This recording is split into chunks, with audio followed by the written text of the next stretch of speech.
কথাই নয়, কাজে বিশ্বাসী করতে হবে। এই কোকা কোলা চলবে না, কথা বলেন ঠিক কিনা? এই কোকা কোলা চলবে না, ঠিক কিনা বলেন? ইসরায়েলের আগ্রাসন যেইভাবে ফিলিস্তিনি মুসলমানদের উপরে দিনে রাতে চালিয়ে শিশুদেরকে নির্মমভাবে হত্যা করছে, আমাদের প্রতিবাদের ভাষা হলো ইসরায়েলের সকল পণ্য বর্জন করতে হবে, ইসরায়েলের সকল পণ্য বয়কট করতে হবে।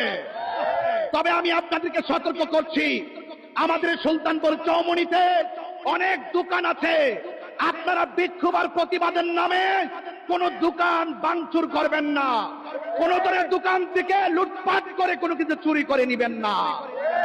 কিন্তু মনে রাখবেন, আমরা যদি লুটপাট করি, আমরা যদি ভাঙচুর করি, ইসলাম কলঙ্কিত হবে, মুসলমানরা কলঙ্কিত হবে। কথা বলেন ঠিক কিনা?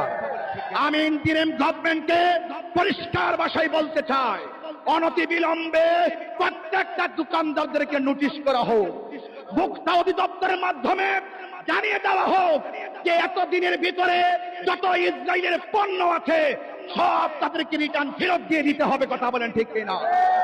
আগামীর কোনদিন ইসরায়েলের পণ্য আমরা ব্যবহার করব না, ঠিক কিনা? আমি ফুলকলি ব্যবসায়ী প্রতিষ্ঠানকে ধন্যবাদ জানাই, তারা দোকানের মধ্যে লাগিয়ে দিয়েছেন নেম প্লেট, তারা জীবনে কোনদিন ইসরায়েলের পণ্য বিক্রি করবে না। আজকে সুলতানপুরের মানুষ, ব্রাহ্মণবাড়িয়ার মানুষ আজকে খোলা আকাশের নিচে ওয়াদা করেন, আপনারা কি ইসরায়েলের পণ্য ব্যবহার করবেন? হাত তুলে বলে ইসরায়েলের পণ্য ব্যবহার করবেন? দুইটা লাঠি দিয়ে আলোয় দুইটা